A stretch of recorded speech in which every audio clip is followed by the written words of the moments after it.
दिल्ली के कंझावला में जिस तरह से 12 किलोमीटर तक एक लड़की एक कार के नीचे घिसटती गई और फिर उसकी मौत हो गई और उस कार में 5 लोग सवार थे, जिसमें भारतीय जनता पार्टी का यह नेता भी था।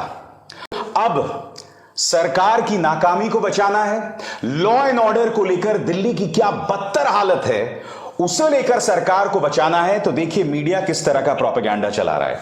आपकी स्क्रीन पर एक्शन में शाह, खौफ में दिल्ली के दरिंदे। अरे भाई, अगर दिल्ली के दरिंदों में इतना सा भी खौफ होता तो 12 किलोमीटर तक उस लड़की की लाश इस तरह से घसीट कर ले जाते वो। उनके मन में इतना सा भी डर नहीं था। और हो क्या रहा है दोस्तों, अब यह हो रहा है कि चूंकि सरकार को बचाना है, अब उस लड़की के चरित्र के बारे में अनाप शनाप चीजें की जा रही हैं। यह कहा जा रहा था कि वो शराब के नशे में धुत थी। तो मैं आपसे एक सवाल पूछना चाहता हूं, अगर मान भी लिया जाए कि वो लड़की शराब के नशे में धुत थी, तो क्या उसे मौत के घाट उतार देना चाहिए?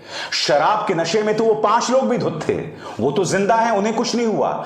आखिर क्या वजह है कि शराब के नशे में अगर वो लड़की धुत थी तो उसकी मौत हो गई, मगर वो 5 लोग 12 किलोमीटर तक गाड़ी चलाते रहे, मगर उनकी कोई जवाबदेही नहीं। दिल्ली पुलिस अनाप शनाप बातें कर रही है और इतना कमजोर केस उन्होंने उस पर लगाया। और सबसे बड़ी बात, पूरा मीडिया अब उसका चरित्र हनन करने में लगा हुआ है और देश के गृह मंत्री अमित शाह को बचाने के लिए लगा हुआ है। और मैं आपके सामने एक एक करके प्रमाण पेश करता हूं। सबसे पहले देखिए दोस्तों, कंझावला कांड, होटल के कर्मचारियों का बड़ा दावा, होटल में लड़कियों ने नए साल में जश्न मनाया। अरे भाई, नए साल में जश्न ही मनाया जाता है, क्या इसमें कोई गुनाह हो गया? अगर लड़कियां जश्न मना रही हैं तो क्या आप उसे मौत के घाट उतार देंगे? आगे देखिए साहब, या यहां नहीं रुकते हैं। न्यूज 24 ने क्या कार्यक्रम किया था? दिल्ली हादसे की पीड़िता ने मौत से पहले होटल में की थी पार्टी, चश्मदीद का दावा, नशे में थी लड़की। यहां से उसका कैरेक्टर असैसिनेट करना तमाम पत्रकार कर रहे हैं, तमाम न्यूज चैनल्स कर रहे हैं, जो अपने आप में कितने शर्म की बात है। और मैं फिर दोहराना चाहता हूं, अगर उसने नशा भी किया हुआ था, अगर वो अपनी दोस्त से लड़ाई भी लड़ रही थी, तो क्या इसका मतलब यह है कि उसे मौत के घाट उतार दिया जाए? क्या इन न्यूज चैनल्स को, देश के गृह मंत्री को कटघरे में नहीं रखना चाहिए कि आपकी दिल्ली में हो क्या रहा है कि 12 किलोमीटर तक एक लड़की एक कार के नीचे फंसी रही, 12 किलोमीटर तक वो गाड़ी चलती रही, कहीं कोई बैरिकेडिंग नहीं हुई। 20 कॉल्स किए आई विटनेस ने, प्रत्यक्ष गवाह ने, पुलिस ने उसका जवाब नहीं दिया।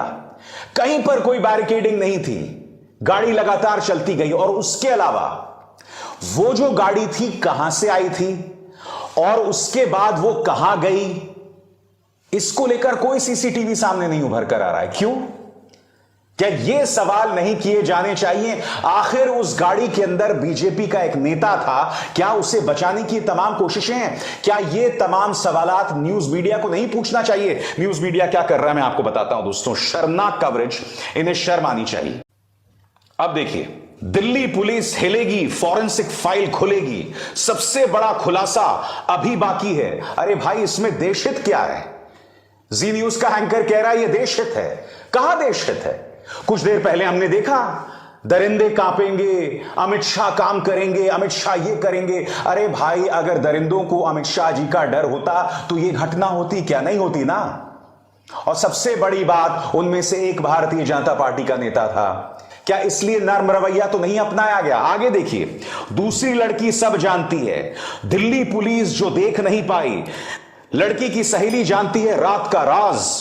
कंझावला केस, रूम नंबर 104 में सबूत यह भी कहा जा रहा है दोस्तों कि दोनों ने रूम बुक करवाया हुआ था। एक एक शब्द पर गौर कीजिए, जिस तरह का कचरा ये न्यूज चैनल चला रहे हैं। रूम बुक करवाया हुआ था। कहीं ना कहीं एक बार फिर वो लड़की जो अब हमारे बीच नहीं है, उसके चरित्र को बदनाम करने की कोशिश की गई है। याद कीजिए, यही इन्होंने हाथरस कांड के दौरान किया था। उस गुड़िया जिसके साथ पुलिस के मुताबिक दुष्कर्म हुआ और बाद में उसे मौत के घाट उतार दिया, उसके चरित्र के बारे में भी अनाप शनाप बातें कही गई थी। मैं आपसे पूछना चाहता हूं दोस्तों, आखिर क्या वजह है कि भारतीय जनता पार्टी इतनी आसानी से जवाबदेही से बच जाती है। हाथरस आपको याद होगा, रातों रात इन्होंने शव जला दिया था। मैं नहीं भूला हूं, जी न्यूज ने उस वक्त भी इस मामले को ऑनर किलिंग की बात कही थी।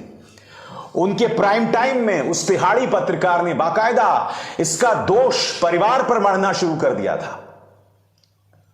याद की मैं नहीं भूला हूं, जी न्यूज ने उस वक्त भी इस मामले को ऑनर किलिंग की बात कही थी। उनके प्राइम टाइम में उस तिहाड़ी पत्रकार ने बाकायदा इसका दोष परिवार पर मढ़ना शुरू कर दिया था। याद कीजिए, अंकिता भंडारी, इसे मौत के घाट उतार दिया गया। आरोप किस पर है? पुलकित। पिता कौन है? विनोद आर्या, भाजपा का नेता। मामला कहां गया? खामोश। उस मामले में पुलिस ने गवाही का एक अहम स्तंभ, होटल का एक हिस्सा ढहा दिया, तोड़ दिया, जिसमें जिस होटल, जिस कमरे में अंकिता रुकती थी, उसे भी नुकसान पहुंचा। पुलिस ऐसे काम करती है क्या? याद कीजिए कुलदीप सिंह सेंगर के मामले में क्या हुआ था। पुलिस, मैं नहीं भूला, उत्तर प्रदेश पुलिस जब प्रेस कॉन्फ्रेंस कर रही थी, तब लॉ एंड ऑर्डर एडीजी कह रहे थे, सम्मानित विधायक कुलदीप सिंह सेंगर, उस व्यक्ति ने एक बच्ची के साथ दुष्कर्म किया, उसके बच्ची का जो पिता है वो थाने में मारा गया, और फिर रहस्यमय तरीके से अलग अलग एक्सीडेंट्स में, अलग अलग दुर्घटनाओं में परिवार के लोग मारे जाते रहे।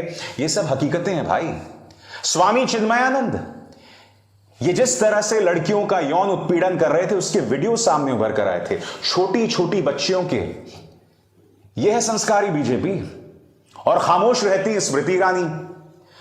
इनका एक ही काम है, राहुल गांधी पर निशाना साधना, मगर जब असली मुद्दे आते हैं पूरी तरह से खामोश रहती है। मैं आपसे पूछना चाहता हूं, उस लड़की के बारे में, कंझावला घटना के बारे में क्या कहा है अब तक स्मृति ईरानी में? मैं आपसे जानना चाहता हूं, क्या एक शब्द उनके मुंह से निकला है?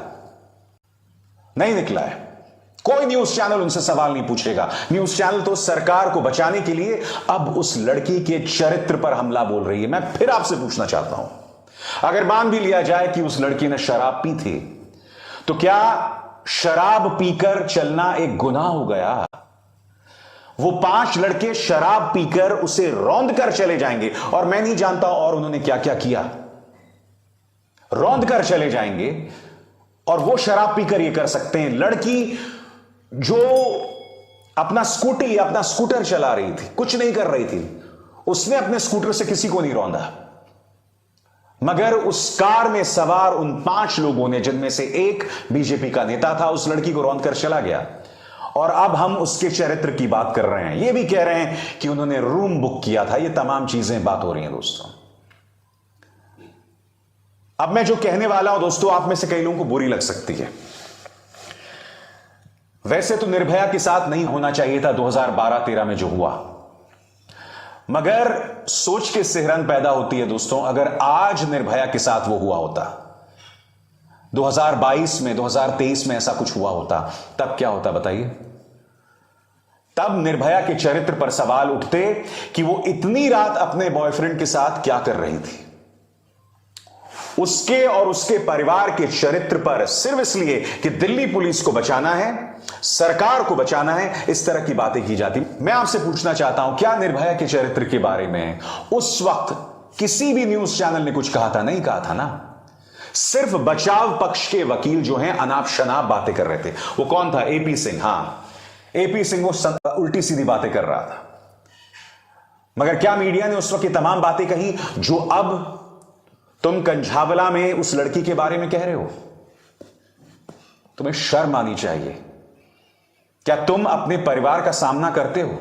क्या तुम अपनी पत्नी का सामना कर पाते हो, अपनी बहन का सामना कर पाते हो, अपनी बेटी का सामना कर पाते हो? जब इस तरह का कचरा तुम न्यूज चैनल्स पर दिखाते हो, शर्म आती है तुम्हें? नहीं आती है। तुम ये आगे भी करते रहोगे। मगर मैं उम्मीद करता हूं, जिस गीता में कर्म का सिद्धांत है ना, उस कर्म का रौद्र रूप का सामना कभी ना कभी तुम्हें करना पड़ेगा। नमस्ते।